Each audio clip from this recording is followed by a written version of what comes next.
د ننګرهار ولایت په خوږیاڼو ولسوالۍ کې د قومي مشر جاوید زمان غمشریک په هلو ځلو شاوخوا زر کورنیو ته د پاکو اوبو رسولو شبکه جوړه شوه. د اوبو دا شبکه د خوږیاڼو ولسوالۍ د زابوی په هغه سیمه کې جوړه شوه چیرته چې د څاګانو کیندل ناشوني دي او له زرو زیاتې کورنۍ له زیاتې مودې راهیسې د پاکو اوبو له کمښت سره مخ وي. د جاوید زمان په وینا زاوه د موقعیت په لحاظ یوه داسې سیمه ده چې د ژورو څاګانو کیندل پکې ناشوني دي. نو همدې ستونزې ته په کتلو سره د ملګرو په مالي ملاتړ په دغه سیمه کې پخوانۍ دوه د اوبو چینې په اساسي ډول ورغولې او د 9000 متره پیپ پر مټي کورنیو ته کور په کور پاکې اوبه ورسولې. نوموړی وایي دا کار یې د ولسي خلکو په مرسته د اشر په بڼه په 2 میاشتو کې بشپړ کړی. بسم الله الرحمن الرحیم. د منګه د زاوی ولسونو د اوبو مشکل ډیر زیات وو او چون مالی مشکلات وو د یو څو مخلصو ملګرو په واسطه دا کار ورته مخکې ویوړو او ولس چې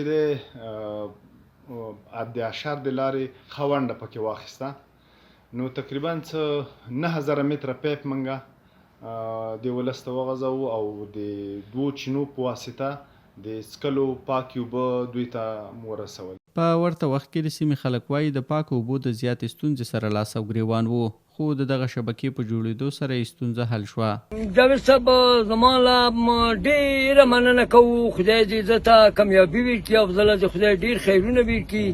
موږ سره ډېر امداد وکړو. موږ دا واړه بچي غونډه اوبو نه ډېر سخت تنګ وو او د من زنانو په بشکوک باندې به د شپې د ورځې وزینه اوبه راوړل یا له ګاډۍ نه یا چینې نه یا د کارېز جومات نه بې وزینه د شپې اوبه راوړلې.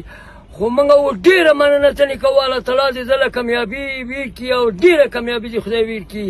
علیکم ورونو. موږ د ټول د وکیل صاحب زمان نه ډېر خوشحاله یو او ډېر د مننه کوو او د موږ زاویې لا پیپونه خدرخیل لا بیل او برانخیل لا بیل پیپونه ولګول د هغه په اساس باندې او موږ ته خوشحاله یو ښه په طریقې سره موږ لا کار وکړل. د خوږیاڼو ولسوالۍ زاوه یوازینۍ سیمه نه وه چې خلک یې د پاکو اوبو د نشتون سره مخ وو بلکې د هېواد د مختلفو ولایتونو ځینې سیمې اوس هم د پاکو اوبو له نشتون او یا له کمښت سره مخ دي.